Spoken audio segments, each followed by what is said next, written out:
সেদিন খবর মিলল না যে রইনু বসে ঘরের মাঝে।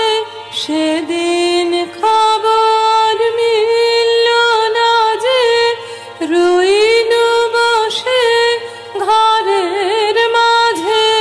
আজকে পথে বাহির হব বহি আমার জীবন জীর্ণ ভাঙা পথে রাঙা ধুলায় পড়েছে কার পায়ের চিহ্ন। তারে গলার মালা হতে পাপড়ি হতা লুটায় ছিন্ন ভাঙা